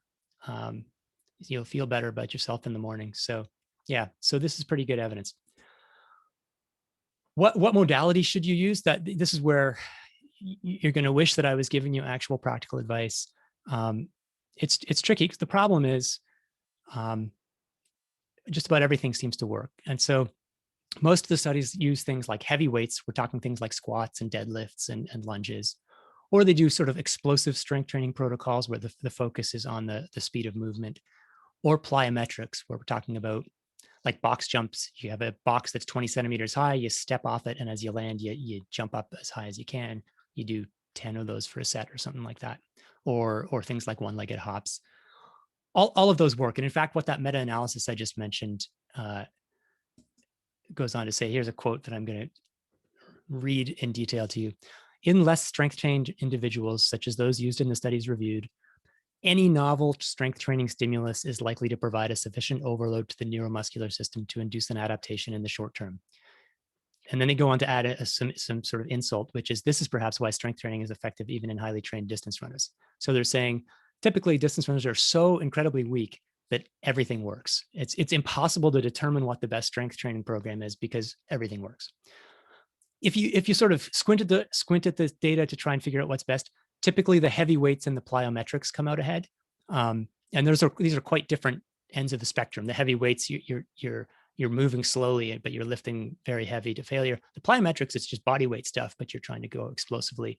They both seem to require you to recruit muscle fibers in a way that it's not about putting on muscle. It's about changing those recruitment patterns, or maybe changing the stiffness of the tendons. One thing they don't, like, the studies don't tend to do, and I should say, like, in my sort of days as a runner 20, 30 years ago, there was a sense, oh, runners don't want to put on strength, or put on muscle. That would be so terrible. And so we're going to make sure we don't do strength training that's too hard. We're going to do, these body weight exercises, or we're going to do 20 reps of a really light exercise. That doesn't seem to do much, or at least nobody really bothers testing that. So one way or another, you're either lifting heavy weights, or you're doing it explosively, or you're like with plyometrics. You've got to do something that actually does challenge yourself. So that's the getting faster part. The last thing I want to talk about is this idea of slowing down the aging curve a little bit. What I'm talking about here, there's something called the interference effect. The first big study on it was Hutchinson back in 1980. Basically had 3 groups, one of which did nothing but strength training, one of which did nothing but endurance training, and one that did everything that both of the other 2 groups were doing. So did both strength and endurance training. And the picture looked something like this. Initially they're both the strength and the concurrent group are gaining strength, but the concurrent group hits a plateau pretty soon and actually starts to sort of tail off.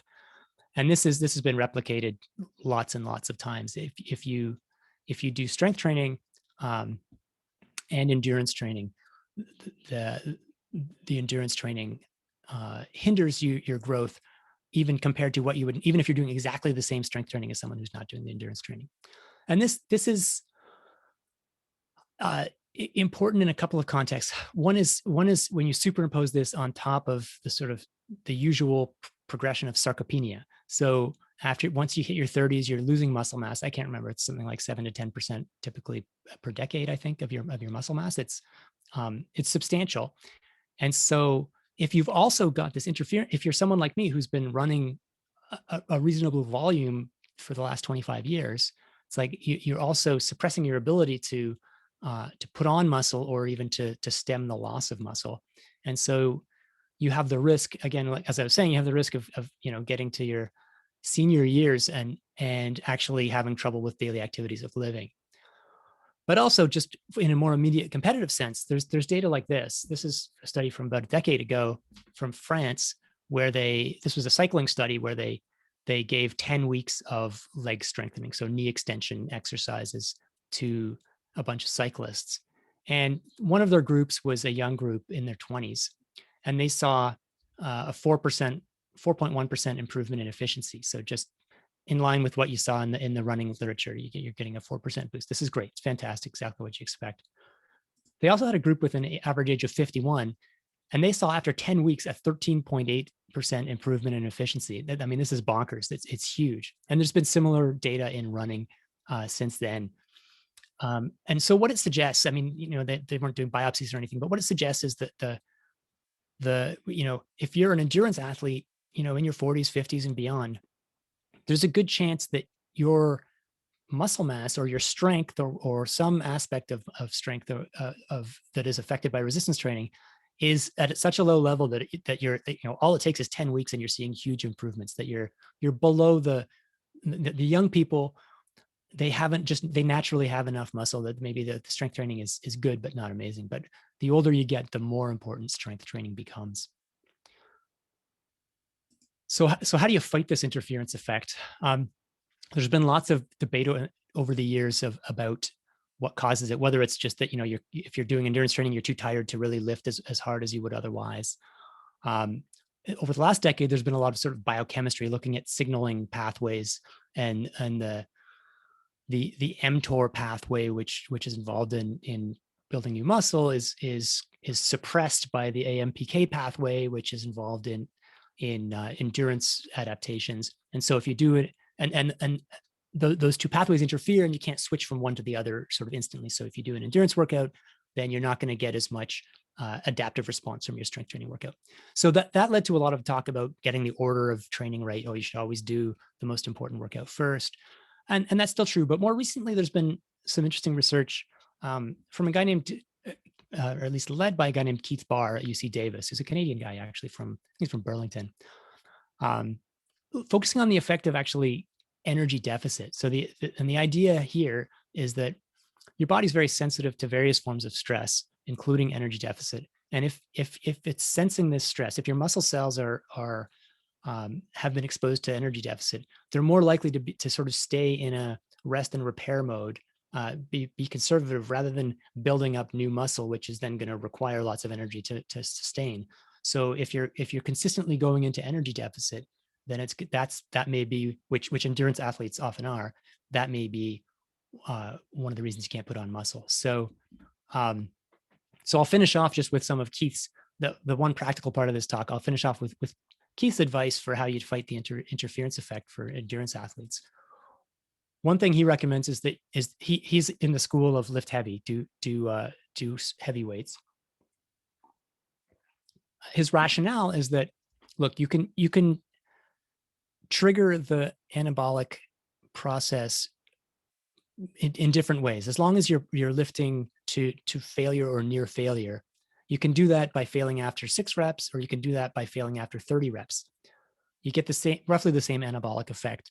The difference is that 30 reps took a lot more energy and is a lot more likely to then put you in that state of energy deficit and less anabolic response. So he argues, like, look, go hard, put yourself at or near failure, but don't spend half an hour doing it. Just get it over with in 4 to 6 reps. Or his range, and it depends on whether it's a compound movement or a simple movement or whatever, but his range is about 6 to 10 reps for upper body, maybe a little bit higher for lower body for compound movements, up to 25.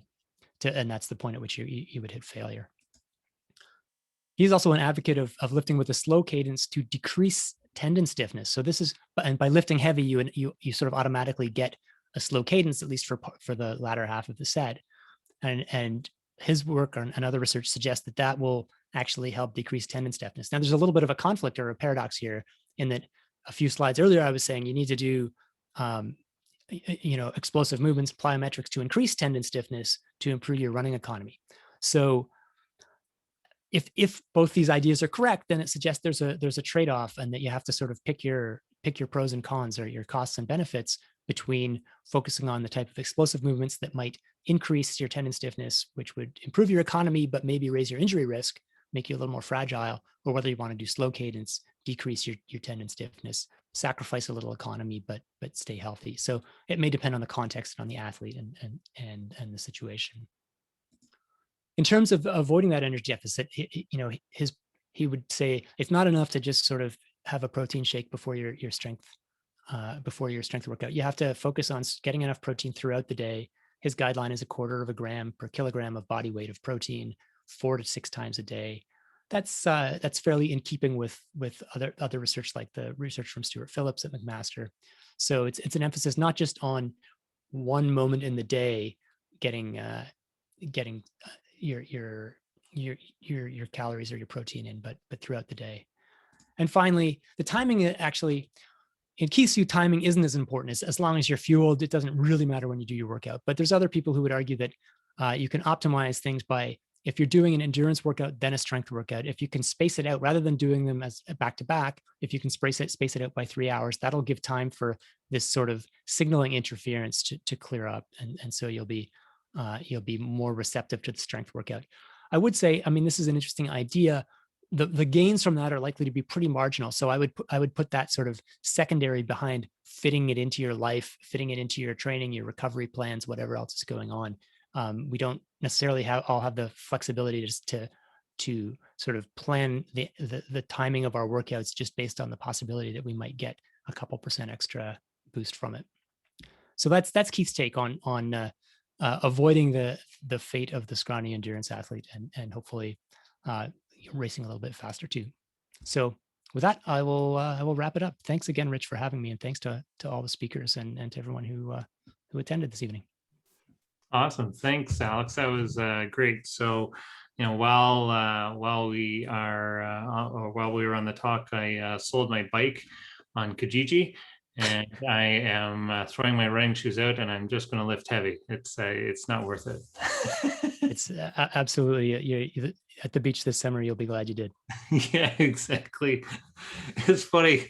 I did a strength training workshop where every week with the running club here in Muskoka, and a lot of high level, like national level runners oddly come from here. And I could never understand how inflexible these people were. And Yeah, it's absolutely bonkers. I mean, yeah, you would not want to see me pretend to try to touch my toes, or even to do like a Romanian deadlift or whatever. It's tricky. Okay, so there's a couple of questions here. So strength training of the hip and knee both train the biarticular muscles. So maybe that is a common ingredient. Yeah, I mean, it's absolutely true that when you're talking about the hip and then you're talking about like the vastus medialis, it's they're not all that different. I guess if you're doing like completely different, or not completely different, but different workouts and getting exactly the same response, I guess, and that's sort of one example of a larger trend that I think my sense is the hip hype has calm down a little bit to say from this is the answer, this is the muscle we need to work on, to this is, as Lindsay said, this is one of the ingredients in the soup. It's not that hip strengthening might not be helpful or knee strengthening. It's that it's seldom that there's like that soccer picture of like the hamstrings are weak, the hamstring gets injured. I think that's the exception rather than the rule. And even as both Lindsay and Bryan were saying, like things are connected. And so it's hard to isolate one thing that's going to fix one injury. Yeah, for sure. Another one is, we hear often that you can't get too strong as it will make you heavier. Opinions. And I think this is why they invented the Clydesdale category for people like me. Excellent question. I actually meant to bring that up during the talk, which is this, this idea that we need to be careful about strength training because we're accidentally going to put on, 15 pounds of pure raw muscle. There may be people for whom that is true. You really? You put on muscle? Yeah. My father-in-law actually puts on muscle pretty amazing. He cycles a lot. But look, for most people, the interference effect actually is well, probably a combination of genetics, but also the interference effect is such that you can't buy a pound of muscle. It's hard to put on muscle. Yeah. If we're talking about someone who's doing endurance training, more than 4 or 5 times a week, it's unlikely to be a problem. If you are a person who can put on like 10, 15 pounds of muscle, and then you want to race the Tour de France, that will hurt you in the mountain stages. Like it is true. It's just that in practice, the risk is far more theoretical. I mean, it's the cliche of the 1980s exercise programs focused on women's. Like, you're going to do this toning exercise because you don't want to get too many muscles. It's like, you're not going to get, like, trust me, the people who want muscles are sweating bullets trying to get a little bit of muscle. Yeah. And I think, anyway, whatever, I don't mean to poo-poo the fear, but mostly it's a theoretical fear. And if you put on a few pounds of muscle, it's probably good. Like the illustration of those studies saying, oh yeah, like 10 weeks of strength training, they're getting stronger. If you're putting on 10 pounds of muscle, then you have to make some choices. And maybe you're too good at strength training and you should dial it back a little bit if you're focused on endurance performance. Yeah, that's another reason why I sold my Thigh Master 2000 on Kijiji. You were lied to. Connie LeBrun said, thanks, Alex. Great talk. Can you please comment on blood flow restriction training? Yeah, that's a good question. You know what? So blood flow restriction, just for those who may not be familiar with it, it's basically the idea you put a blood pressure cuff around your arms or your legs, not fully occluding the blood flow, but partly, and then you can lift much lighter well, that you're forced to lift much lighter. You reach failure fairly quickly at light weights, but get roughly equivalent gains in strength and in muscle. I think the research is actually pretty good. I'm not an expert in this area, but I have followed it and I have written about it a little bit. I've been like the study, like this isn't like 2 studies with 8 subjects. There've been dozens and dozens of studies, and for the most part, they actually really work. I think the most useful application is people rehabbing from injuries or who have other reasons to not want to be slinging around large weights that might put stress on their joints or on other parts of their body. You can get a good like a good resistance training session while using, a soup can or whatever. I think like personally, like I found it really interesting, but I on a recreational level, I can't get over the hump of like trying to get the right pressure that's, between the diastolic and systolic cutoffs or whatever it is. Like, I think it's a high ask to get people to do it right without guidance from a professional. But I think my impression is it's real, and there are contexts where it gives you something that you might not be able to get, but just by saying, well, just lift a heavier weight. Yeah. I tried doing that by holding my breath, and it didn't turn out so well. There's ways of making things hard that are not constructive, that are just silly.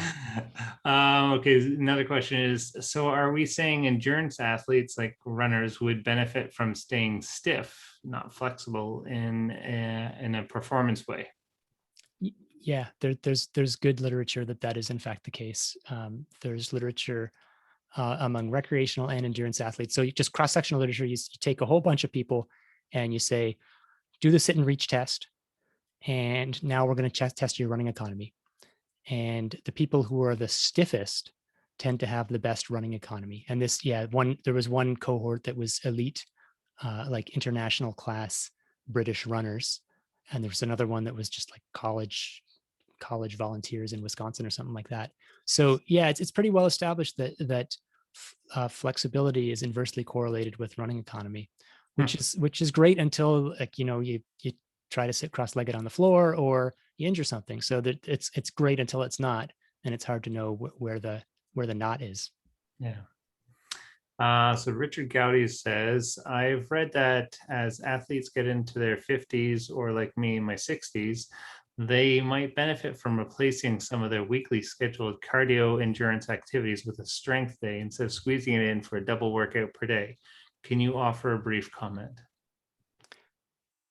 Yeah, I mean, it's hard to answer in the general. Like, it depends on what your goals are. Ultimately, like the fundamental question with strength training is not is it good? It's, is it better pound for pound than what I would be replacing it with, which whether that's lying on the sofa or running another 10 miles or whatever.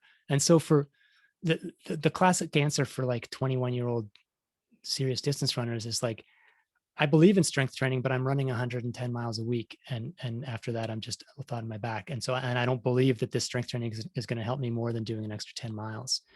That cost benefit analysis changes as you get older, for like maybe partly because you're having more trouble recovering. And so that it may be that you just like, you're not getting more benefit from running that extra 10 miles. You're actually putting yourself deeper in the hole, and you're much better off backing off and doing something different, whether it's cross training or strength training or whatever. Yeah. It may also be that your competitive focus has changed. It may be that, and I would say this is true for me. I'm 45 and I do 2 strength sessions a week, and I usually run those days, but I'll do my strength first, because otherwise I'll discover that I ran so long that I don't have time to do my strength. So I force myself to do the strength first. And sometimes I just run for like 10 minutes after, depending on how much time I have. And so ultimately, it's effectively nothing more than a warm down. Mm-hmm. And the choice I'm making there is, I think the strength training is really good for me, both, as I said, in this extending aging, both from a competitive perspective, but also from a looking ahead to the getting out of the bath perspective. Mm-hmm. And I think it's also probably good for my legs, that sometimes if I don't take an easy day like that, I'll get to the end of the week and I do a tempo run on Saturday mornings with my friends. And it's like, sometimes my legs are just dead from training that didn't used to deaden me. So but if I was like, I need to run as fast as I can for a 10K this spring, I'd probably make slightly different decisions. I'd be like, you know what, I'm going to keep pushing the envelope and you know, running a little harder on those days. Cool. Well, I'm going to wrap it up there. It's 10:02, and I think that's probably a good time for people in Eastern and Central Canada to stay. I need to take head to bed or do something else. But you know what? Thanks so much, Alex. That was it's always a pleasure to chat with you. And you know, it's been a bunch of years since we've seen each other, but I vehemently read your articles as they come out, and I always get a chuckle because, you know, hopefully people that listen tonight can actually hear you talk through your articles, and you know, your style of writing is just it's amazing, and you know, just honest and unbiased and just real. So thanks, Rich. I appreciate it. So you know, as Helen can explain, your CME credits will come out in the next couple of days, and head on over. The recordings are going to be sent to you as well. You're going to get a link for that, and that's all 4 weeks. So certainly go back. You know, listen to all of the talks again, except for the second week and the second talk on that one. That was not really worth listening to, on osteoarthritis in aging people.